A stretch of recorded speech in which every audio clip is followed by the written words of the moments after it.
Evolução em Dois Mundos, primeira parte, capítulo 4, Automatismo e Corpo Espiritual. Automatismo fisiológico. Compreensível salientar que o princípio inteligente, no decurso dos evos, plasmou em seu próprio veículo de exteriorização as conquistas que lhe alicerçariam o crescimento para maiores afirmações nos horizontes evolutivos. Dominando as células vivas de natureza física e espiritual, como que empalmando-as a seu próprio serviço, de modo a senhorear possibilidades mais amplas de expansão e progresso, sofre no plano terrestre e no plano extraterrestre as profundas experiências que lhe facultarão, no bojo do tempo, o automatismo fisiológico, pelo qual, sem qualquer obstáculo, executa todos os atos primários de manutenção, preservação e renovação da própria vida. Atividades reflexas do inconsciente.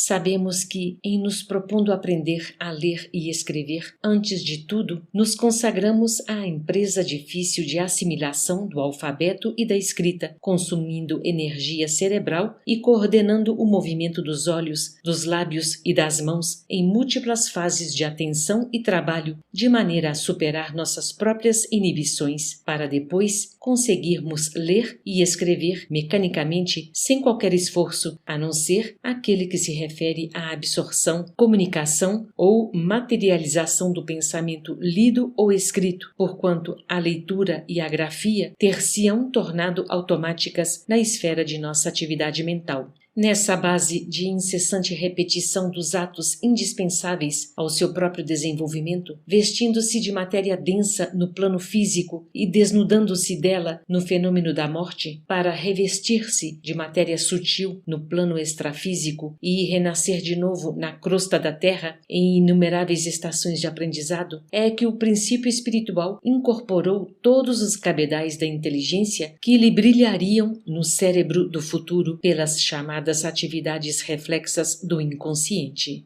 Teoria de Descartes. Atento a isso e espantado diante do gigantesco patrimônio da mente humana, é que Descartes, no século XVII, indagando de si mesmo sobre a complexidade dos nervos, formulou a teoria dos espíritos animais, que estariam encerrados no cérebro, perpassando nas redes nervosas para atender aos movimentos da respiração, dos humores e da defesa orgânica, sem participação consciente da vontade, chegando o filósofo a asseverar que esses espíritos se conjugavam necessariamente refletidos, aplicando semelhante regra notadamente aos animais, que ele classificava por máquinas desprovidas de pensamento. Descartes não logrou apreender toda a amplitude dos caminhos que se descerram à evolução na esteira dos séculos, mas abordou a verdade do ato reflexo que obedece ao influxo nervoso no automatismo em que a alma evolui para mais altos planos de consciência, através do nascimento, morte, experiência e renascimento na vida física e extrafísica, em avanço inevitável para a vida superior. Automatismo e herança.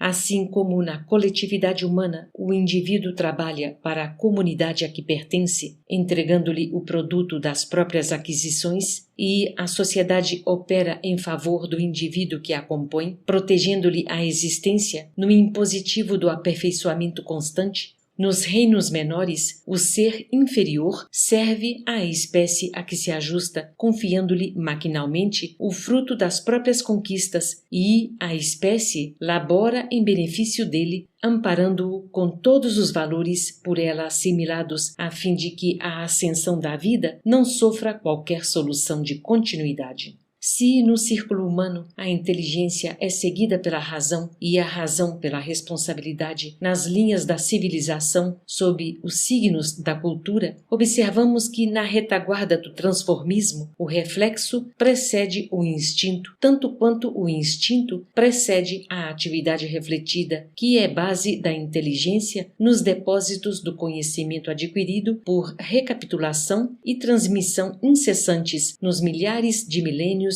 em que o princípio espiritual atravessa lentamente os círculos elementares da natureza, qual vaso vivo de forma em forma até configurar-se no indivíduo humano em trânsito para a maturação sublimada no campo angélico. Desse modo, em qualquer estudo acerca do corpo espiritual, não podemos esquecer a função preponderante do automatismo e da herança na formação da individualidade responsável para compreendermos a inexequibilidade de qualquer separação entre a fisiologia e a psicologia, porquanto, ao longo da atração no mineral, da sensação no vegetal e do instinto no animal, vemos a crisálida de consciência construindo as suas faculdades de organização, sensibilidade e inteligência, transformando gradativamente toda a atividade nervosa em vida psíquica. Evolução e princípios cosmocinéticos.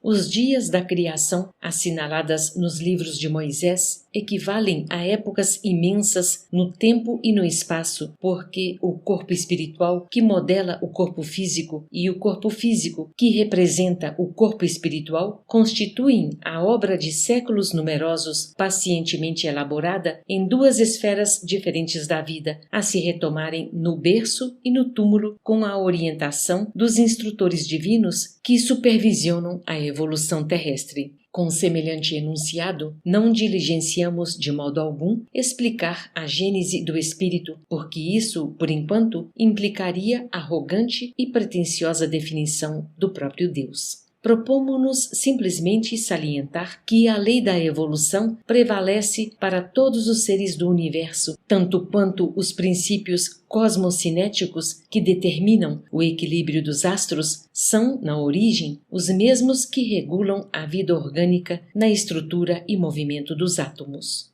O veículo do espírito, além do sepulcro, no plano extrafísico, ou quando reconstituído no berço, é a soma de experiências infinitamente repetidas, avançando vagarosamente da obscuridade para a luz. Nele situamos a individualidade espiritual, que se vale das vidas menores para afirmar-se, das vidas menores que lhe prestam serviço, dela recolhendo preciosa cooperação para crescerem a seu turno conforme os inelutáveis objetivos do progresso. Gênese dos órgãos psicossomáticos. Todos os órgãos do corpo espiritual e, consequentemente, do corpo físico foram, portanto, construídos com lentidão, atendendo-se à necessidade do campo mental em seu condicionamento e exteriorização no meio terrestre. É assim que o tato nasceu no princípio inteligente, na sua passagem pelas células nucleares em seus impulsos ameboides,